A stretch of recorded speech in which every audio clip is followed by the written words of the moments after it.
Body maker counsellor, organ donation आणि body donation, Maharashtra राष्ट्रीय ध्येयदान मंडळ, राज्य संचालिका आणि आजच माझं त्यांनी गौरव केलेला आहे आणि मला माझं फोटो पाठवला आहे, पण मी तिथे नांदेडपर्यंत जाऊ शकत नाही. आता अवयवदान आणि देहदान या दोन्ही संकल्पना वेगळ्या आहेत. अवयवदान केलं तर देहदान करता येत नाही. माझी मैत्रीण अजून माझ्याशी भांडते, अजूनपर्यंत तिने फॉर्म भरला नाही. मला दोन्ही करायचं अजिबात करता येणार नाही.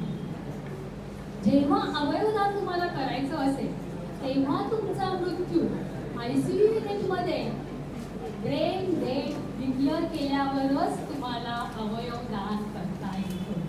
त्यामध्ये तुम्ही 50 पेक्षा जास्त अवयव देऊ शकता.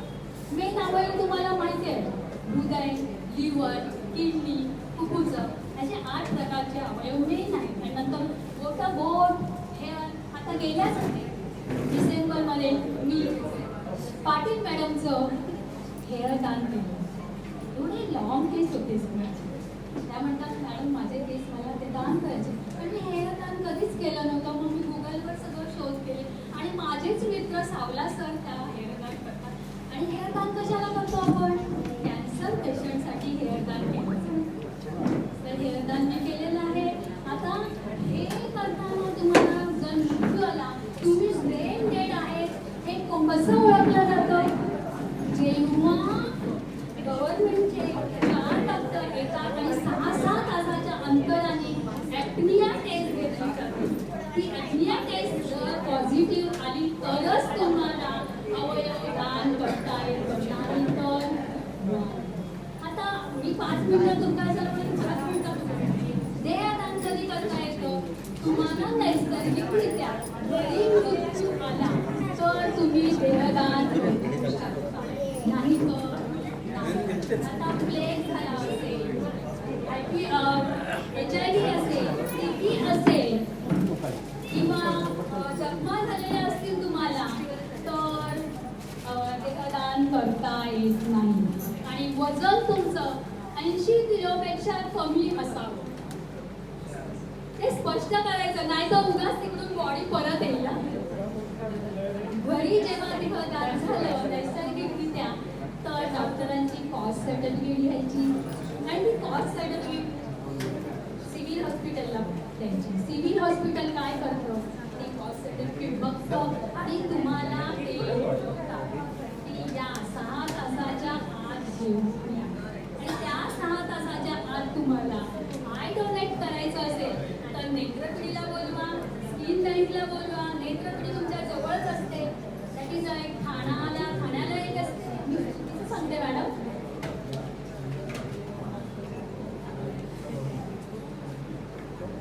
नेत्रपिढीला बोलवा, स्किन बँकला बोलवा आणि आपली स्किन आणि नेत्र द्या. एक व्यक्ती किती जणांना नेत्र देऊ शकतो?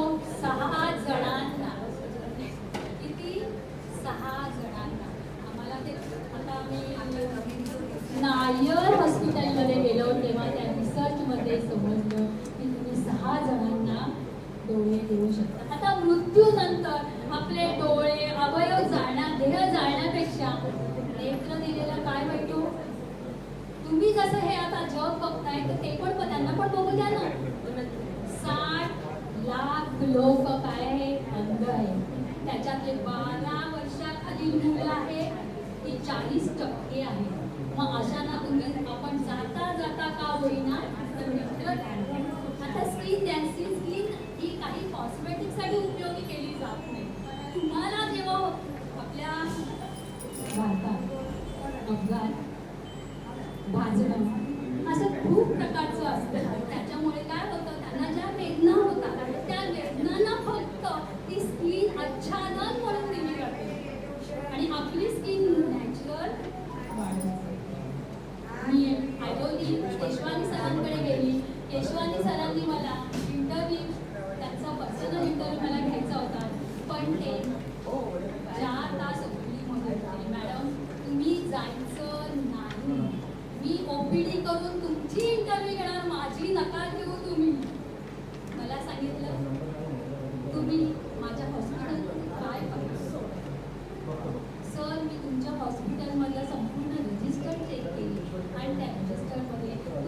किती पर्सेंटेजमध्ये लोकांना बरं केलं, एवढे भाजलेले असताना त्यांनी सगळं बघितलं. माझं हॉस्पिटल कसं वाटलं?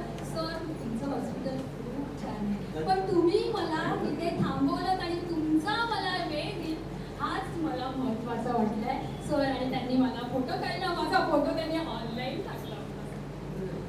म्हणजे केशवानी सर आमच्या स्किनमध्ये एकदम स्पेशालिस्ट आहे. बँक आहे, ती बन बँक आहे, पुन्हा आपल्याला भाटपाडा बन बँक आहे, सायन हॉस्पिटलला बन बँक आहे. आणि ते काही तुम्ही जाऊन स्किन डोनेट करू शकता. आता स्किन डोनेट करताना पण 6 तासाच्या आत स्किन डोनेट करा. फक्त 3 एमएमचं आपलं स्किन काढली जाते आणि ती 5 वर्ष काय केली जाते? रिझर्व केली जाते. आणि 5 वर्षात जेवढे लोक येतील त्यांना ती स्किन दिली जाते. फक्त त्याला त्याच्यामुळे शीतलता येते, काहीही तुमच्या स्किनचा उपयोग केला जात नाही. म्हणून जाता जाता तुम्ही नेत्र द्या, स्किन तरी द्या. अवयवदान सगळ्यांना देता येईल असं नाही. एक व्यक्ती किती जणांना अवयव देऊ शकते? 8 जणांना. 8 जणांना नवसंजीवनी देऊ शकते. तुम्हाला माहिती आहे का आपले लहाने डॉक्टर? त्यांना त्यांच्या आईने काय दिली होती? किडनी दिली होती. आणि अजूनपर्यंत ते वर्क करतायत. आई गेल्या वर्षी आय थिंक 24ला ऑफ झाली त्यांची आई, पण ते अजूनपर्यंत वर्क करतात. यू नो मोनिका मोरे घाटकोपर अपघात, तिला तिचे दोन्ही हात सगळं तिच्या प्रसंग असा होता की काही ती करू शकत नव्हती. तिला 2021 मध्ये केरळच्या 29 वर्षाच्या मुलाचं ब्रेन डेथ झाला आणि तिचे हात मुंबईला सोबत हॉस्पिटल परेलला आणले आणि आता ती छानपैकी कार्यालयात काम करते. म्हणून मी सांगते, प्रत्येकाने विचार करा खूप.